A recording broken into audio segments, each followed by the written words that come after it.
बोलिए ओम ओम अस्मत् अस्मत् मातुः मातुः कश्यप पुत्र उत्पन्न हूँ कसपुत्रं नाम देवी माता ईश्वर दिनकर्मं मैं दीपे मैलिपे तो तव प्रतिष्ठिताम प्रतिष्ठितं छोड़िए इनके सामने तो आप यहाँ बैठिए दिया के सामने लगा दीजिए।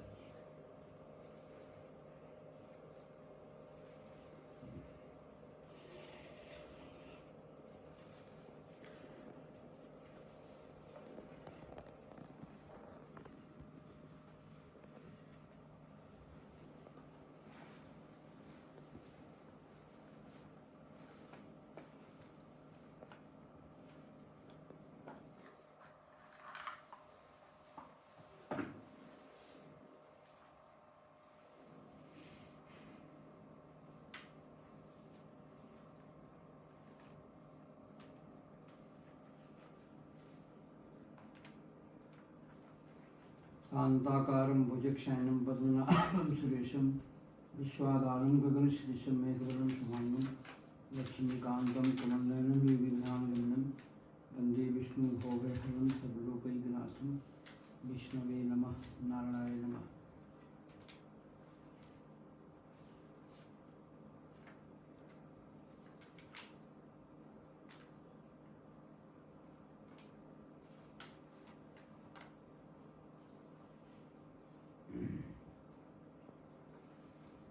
ये लीजिए हाथ में एक लाल फूल लीजिए। कीदृशो यमलोकस्य पंथा भवति दुःखदः तत्रयान्ति दाह पापासी कथयं केशव। भगवान जी से गरुड़ महाराज पूछते हैं, गरुड़ भगवान के वाहन है, पक्षी है। वो भगवान विष्णु से पूछते हैं कहते हैं कि भगवान यम मार्ग में जाने में कितना कठिनाई होती है, यम मार्ग से कौन कौन से प्राणी जाते हैं, क्या कर्म करते हैं तो उस मार्ग से जाते हैं। मार्ग माने रोड है, रास्ता। भगवान बोले कि हे वनिता के पुत्र गरुड़, यमलोक यम मार्ग अत्यंत कष्टदायी है। उस मार्ग में जाने से बहुत कष्ट प्राप्त होता है, दुख प्राप्त होता है, और मेरे भक्त होते हुए भी तुम उसे सुनकर कांप जाओगे। वृक्षों की छाया उस यमलोक में बिल्कुल नहीं मिलती है। रास्ते में जाने में कहीं छाया नहीं मिलता है, सब खाली धूप ही धूप तपायमान होता है, जिसके नीचे जीव क्षण मात्र कहीं विश्राम कर ले, आराम कर ले, आराम करने की जगह नहीं मिलता है। वहाँ अन्न आदि भी कुछ भी खाने के लिए नहीं मिलता है।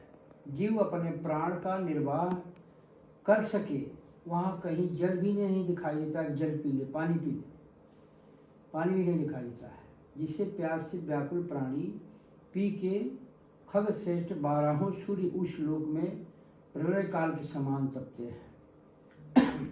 जब प्रलय होता है, जिस प्रकार से सूर्य जो है तपायमान होते हैं, उसी प्रकार से उस रास्ते में 12 सूर्य का ताप बहुत तेज होता है, जैसे अग्नि का ताप होता है। इसी प्रकार से वहाँ जीव हवा और ठंडक से अत्यंत पीड़ित होता है।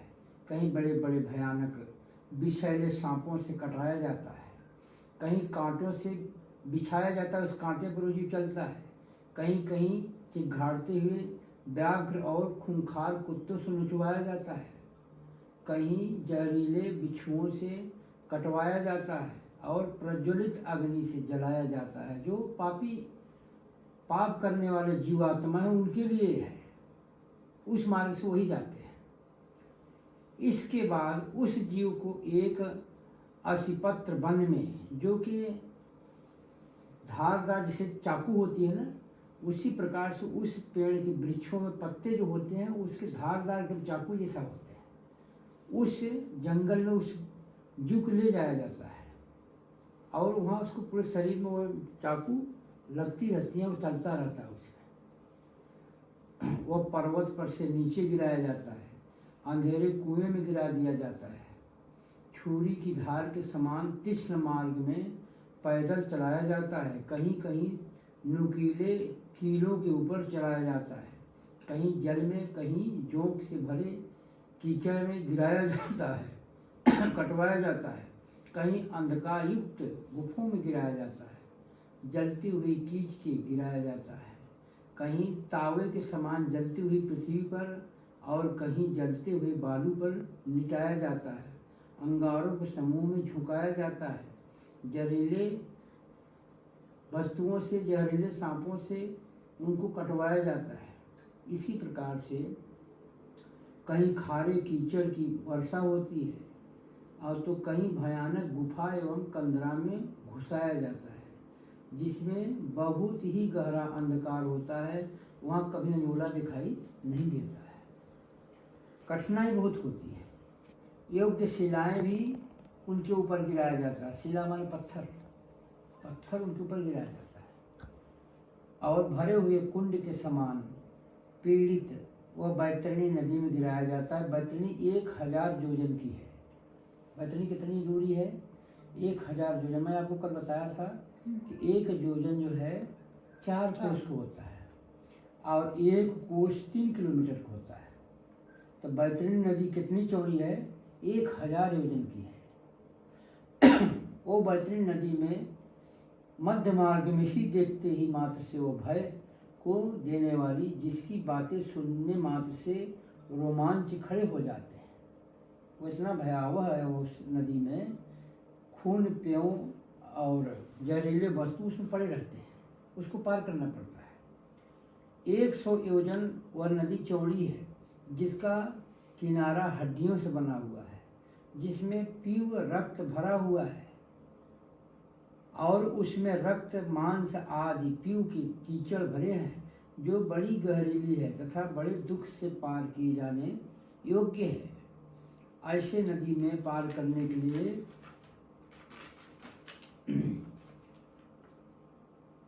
जिसमें सिवार घास की केस के समान होते हैं।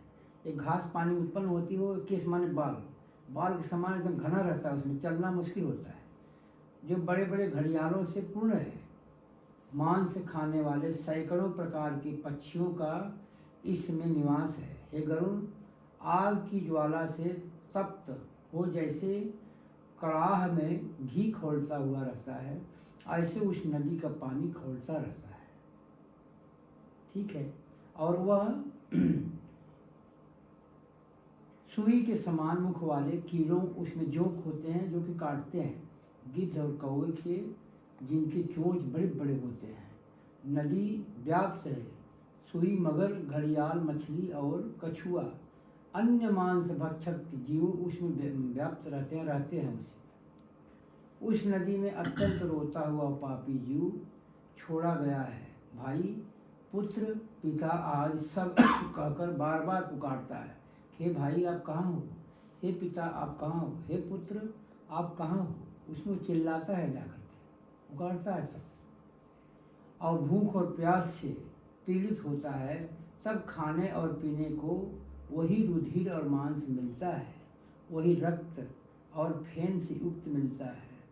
भयानक घनघोर गर्जन करती हुई उस नदी की वह पापी मनुष्य देखते मात्र से मूर्छित हो जाता है, और उसमें अनेक प्रकार के जहरीले बिच्छू और सर्प भरे रहते हैं, और उसमें गिरे हुए जीव की रक्षा करने वाला कोई प्राणी नहीं रहता है। नदी के सैकड़ों हजारों भंवरों में पकड़कर वह पापी जीव पाताल के नीचे चला जाता है। क्षण भर में फिर वह ऊपर आता है। इसी प्रकार से उसे डूबता हुआ हमेशा चलता रहता है। हे गरुण, यह नदी पापी जीवों के पतन के लिए ही बनाई गई है, जो पाप करते हैं, बात को नहीं मानते हैं, और मरने के उपरांत उन व्यक्तियों के लिए उसी नदी में उनको जाने का रास्ता मिलता है। इस प्रकार अनेक प्रकार के दुखों को यम मार्ग से भोगते हुए रोता चिल्लाता हुआ वो प्राणी यम लोक को जाता है। यमदूत किसी को फांसी बांधकर, किसी को शस्त्रों में भेद कर, किसी को अंकुशों में फंसाकर पापियों को यमलोक में ले जाते हैं, खींचते हैं। और यमदूत पापियों को किसी के नाक, कान डोरी लगाकर खींचते हैं, जैसे नाक में बांध लिए, कान में बांध लिए, फंसा कर खींचते हैं। उसी प्रकार से खींचते हुए ले जाते हैं। गर्दन, भुजा और पैर में साकर बांधकर ले जाते हैं। उनको भयानक यमदूत मुग्धर से मारते हैं। वह दुखी पापी जीव मुंह से रुधिर गिराता हुआ फिर उसी को खाता है और अपने किए कर्मों को के लिए सोचता है कि मैं ऐसा अगर न किया होता आज हमारा ऐसा क्यों होता। फिर सोचता है कि मैं ऐसा कर्म न किया होता तो मुझे इतना दुख क्यों मिलता। इसी प्रकार से यम मार्ग में जाता हुआ वह अज्ञानी पुत्र हा पुत्र ऐसा कहकर के विलाप करता हुआ रोता रहता है। हा पुत्र कहाँ है, हा पुत्र कहाँ है। मनुष्य का जन्म पाकर मैंने कुछ भी नहीं किया, कोई धर्म नहीं किया।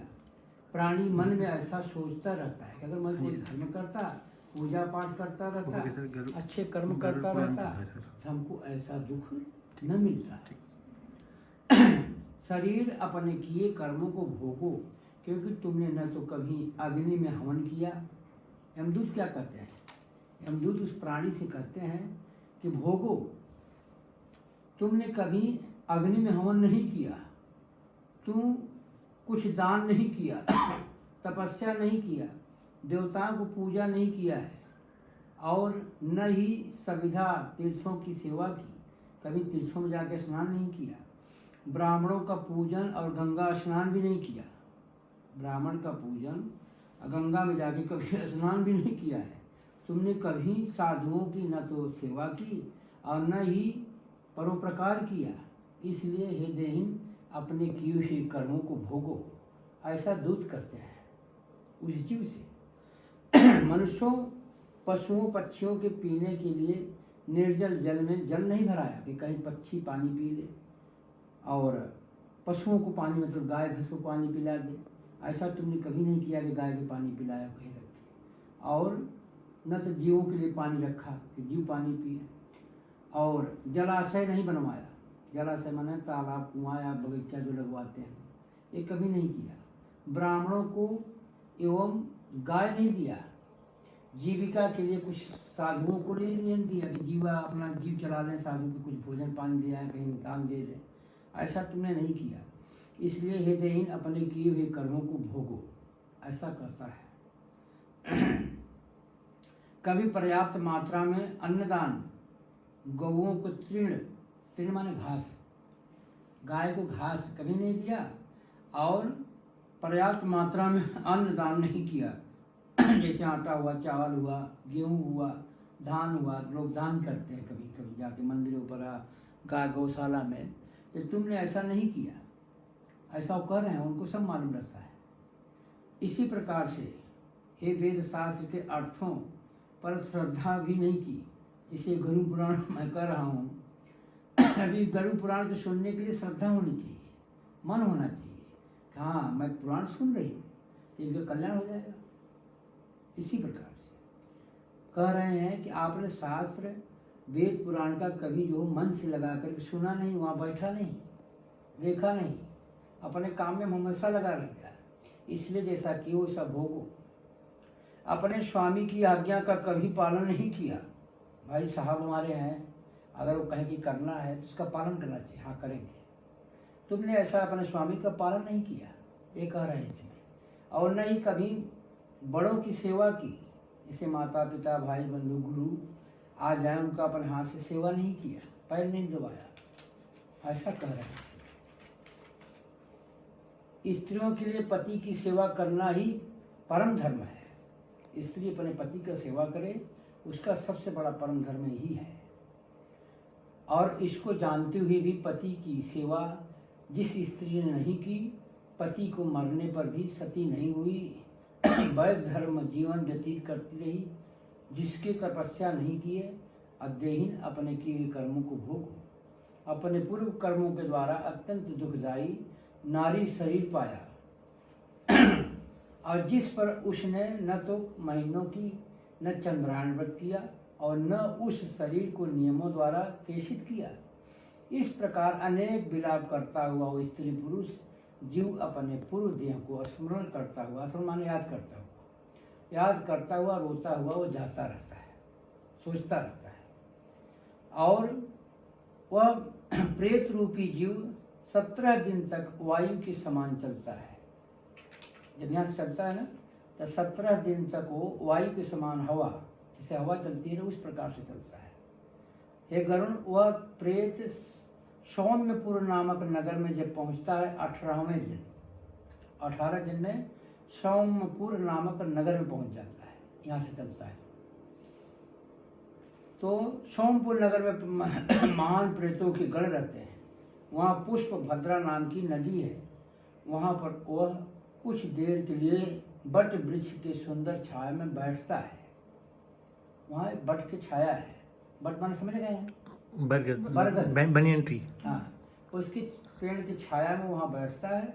फिर अपने पुत्र द्वारा दिव्य श्राद्ध, जो पिंडदान देते हैं, अभी जो हम कर्म कर रहे हैं, उसको वहाँ मिलता है खाने के लिए तेरा पुत्र दिया है, तू खा।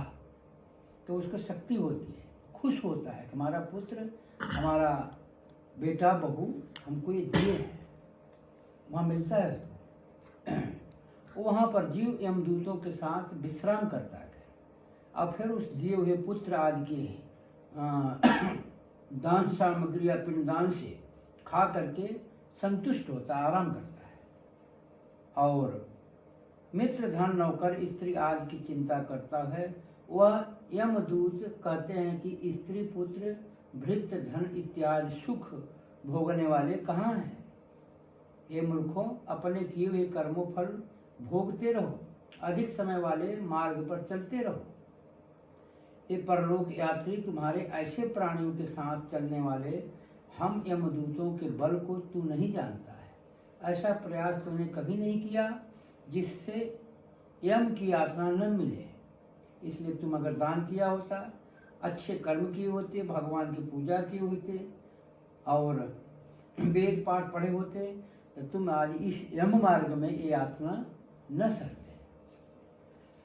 बालक भी यमलोक को जानते हैं, तूने यमलोक को नहीं जाना कि यमलोक में कितना कठिन प्राप्त मिलता है, दुख मिलता है। सुना, ऐसे कहकर यमदूत मुग्धरों से मारते हैं। वह मूर्छित होकर गिर पड़ता है, फिर उठता है, तब दौड़ते हुए चलने लगता है। बलपूर्वक यमदूत उसको घसीटते हुए ले जाते हैं। वह जीव 13वें दिन घर से चलता है, 18वें दिन सोमपुर नरक में पहुंचता है और वहाँ से पहुंचकर स्नेह अथवा श्राद्ध पूर्वक पुत्र पौत्रों द्वारा दिए मासिक श्राद्ध का भोजन करता है। फिर सौरीपुर को गमन करता है और सौरीपुर में यम के स्वरूप को धारण करने वाला जंगम नाम का राजा है और उसको देखकर वह भयभीत हो जाता है और वहीं विश्राम करता है। और उस नगर में पहुंचकर त्रिपाक्षिक श्राद्ध दिए हुए अन्न जल का भोजन करता है और उस नगर को पार करके 21वें दिन के बाद प्रेत शीघ्रता से नगेंद्र भवन में पहुंच जाता है और वहाँ एक भयानक वन है और उसको देखो वह दुखी होता रहता है, मूर्छित हो जाता है, चिल्लाने लगता है। निर्दयी यमदूत उसको बार बार खींचते हुए घसीटते हुए ले जाते हैं और उस वन को वह प्रेत दोनों मास में पार करता है और वहीं घर वालों द्वारा दिया हुआ श्राद्धिक मांस का जो श्राद्ध किया जाता है वो खा करके आगे बढ़ता है। इसीलिए 12 महीने तक हर एक एकादशी तिथि जब आएगी, एक ब्राह्मण के खाने तक का भोजन कहीं भी मंदिर में भिजवा देना, तो वही उसको हम मिलेगा। जो दे रहे हैं ना 12वें दिन 12 महीना तक का, जैसे वो एकादशी तिथि आए तो उसी में भेज दो, तो जब वहाँ अपना बनाए खाएगा तो वहाँ फिर उनको मिलेगा। बता दूंगा मैं कैसे कितना क्या क्या देना है। चतुर्मासिक भुक्ताम भवेते ततो। फिर तीसरे महीने में वह प्रेत गंधर्व पतनपुर में पहुंचकर परिवार वालों द्वारा दिए गए भोजन को खाता है। जो आप भेजोगे ना वही भोजन उसको चौथा भाग वहाँ मिलेगा, फिर उसको खाता है, खा करके विश्राम करता है, फिर वहाँ से चलता है और चौथे महीने में दिए हुए पिंड को खाकर सुखी होता है। फिर वह जीव 5वें महीने में कौंचपुर नगर में पहुंच जाता है। दिव्य श्राद्ध से खाकर क्रूर में पहुंचता है। अत्यंत निर्दयी प्राणी रहते हुए भी श्राद्ध को देने से, पिंड को देने से उसका पाप कटता रहता है। 5.5 महीने में दिए अन्न और जल को खाकर वह ठहरता है। आधे मुहूर्त तक ठहरकर यमदूतों से साथ आगे चलने लगता है। वहाँ आधा मुहूर्त तक ठहरकर यमदूतों की ताड़ना को कांपता हुआ सहता है, फिर चलता है। फिर वो घसीटते हुए उसको लेकर चल देते हैं। प्रयाति चिंतम भवनम, ये विष्णु भगवान बता रहे हैं। ये विष्णु भगवान, जितना मैं पढ़ रहा हूँ, ये विष्णु भगवान गरुड़ जी से बता रहे हैं कि कैसे किया जाता होता है उनको। वहाँ से चलकर त्रिभुवन नामक नगर में पहुँचता है और विचित्र नाम यमराज का छोटा भाई राज्य करता है उस नगर में। वहाँ बड़े विचित्र शरीर वाले को देखकर भागना, चलाना, दौड़ना शुरू कर देता है वो जीवात्मा, परंतु बस में पड़ा रहता है। उस प्रेत के आगे बैतरणी खेने वाले मल्लाह आकर कहते हैं कि बैतरणी नदी पार उतारने के लिए हम लोग आए हैं, यह नौका है, यदि तुम्हारा पुण्य हो तो आकर बैठ जा। तुम अच्छे कर्म किए हो तो नौका पर बैठ जा, मैं बैतरणी नदी पार करूँगा। और जब पुण्य नहीं किए हो, जाओ पार करो, मैं नहीं जानता। If you did good deeds, then you will cross that river in a boat. Otherwise, you have to cross that river by on like the river is of lava and दृष्टि वाले मुनीश्वर ने दान को विवरण कहा है। उस दान से जिसने तार पार गया हो उसको बैतरणी नहीं भोगनी पड़ती। वहाँ गाय खड़ी हो जाती है, गाय पूंछ पकड़ता है, पार हो जाता है। और जो उस प्रेत से केवट कहते हैं कि यदि तूने गोदान नहीं दिया है, गाय का दान नहीं किया है, यदि तुमने गाय का दान नहीं किया है तो इस नौका से पार जा सकता है। अब अगर दान किया है तो गौ माता खड़ी है, पकड़ ले पूंछ, अब पार चला जा। वहाँ गाय देने वाले को, गाय दान करने वालों को गाय वहाँ खड़ी रहती है। अत्यंत नहीं, वह प्रेत उसके वचन को सुनकर केवल हा देव कहता है और वह नदी उबलने लगती है बड़े जोर से, जो उसमें उबाल आ जाता है जैसे खौलता हुआ घी। उबलती हुई नदी को देखकर वह यमदूत उन नदी में उस जीवात्मा को छोड़ देते हैं। वह बहुत चिल्लाता है। जिस पापी ने दान नहीं दिया है वह उन नदी में डूबता रह जाता है, पार ही नहीं होता है। उसी में डूबता है, वो निकलता है, डूबता है, निकलता है, 1000 वर्ष तक घूम रह जाता है। तब आकाश में चलने वाले यमदूत उस प्रेत के मुख में कटिया फंसाते हैं, जैसे मछली को फंसाते हैं, कटिया फंसाते हैं और घसीटते हैं, उसी नदी में ले जाते हैं, पहुंचाते हैं। 6ठे महीने में नदी के पार पहुंचकर दंत श्राद्ध आदि को खाकर आगे चलता है। फिर भूख से व्याकुल हो अत्यंत विलाप करता हुआ मार्ग में चला जाता है। ब्रह्मपद नामक नगर में जब पहुंचता है 7वें महीने में, तो वहाँ 7वें महीने के पुत्रों द्वारा दिए हुए श्राद्ध अन्न आदि जो देते हैं, खा करके वह कुछ विश्राम करता है।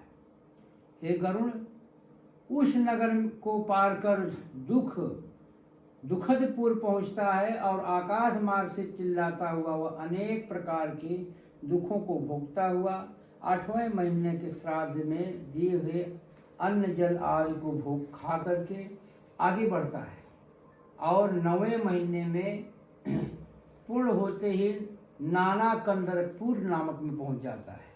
और नाना कंदरपुर से वह खा करके अत्यंत दुख से व्याकुल होकर के चिल्लाता हुआ यमदूतों के धमकाने से बड़े कष्ट से चलते हुआ फिर 10वें महीने में सुप्त भवनपुर में पहुंच जाता है।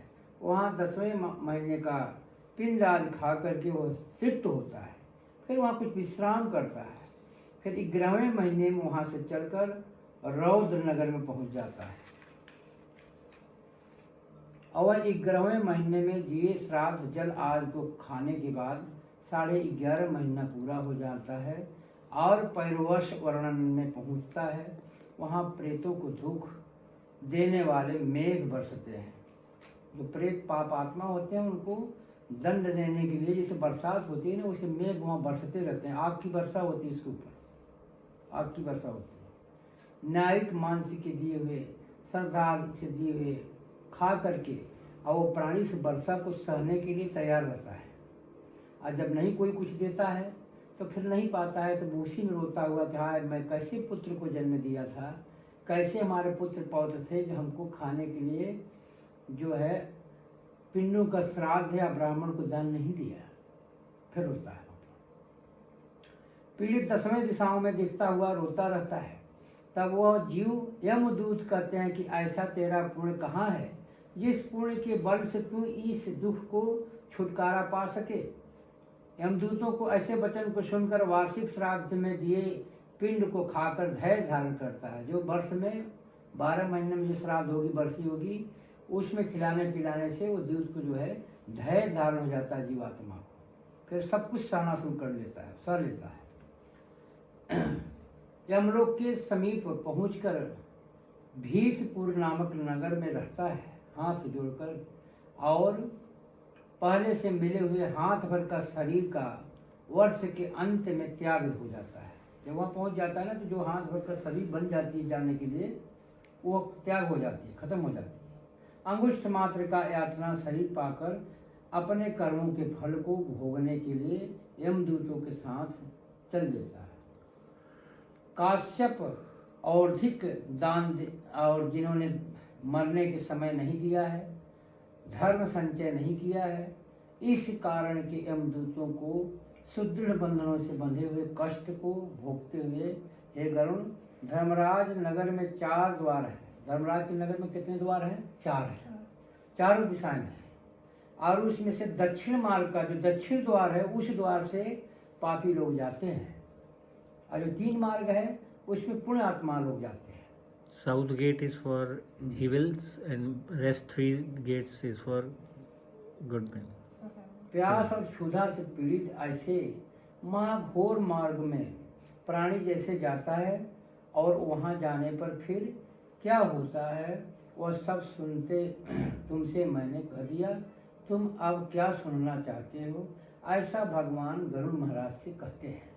आपका इसमें दूसरा अध्याय समाप्त हुआ। ठीक है, अब फिर मैं कल, आपका कितने टाइम होगा?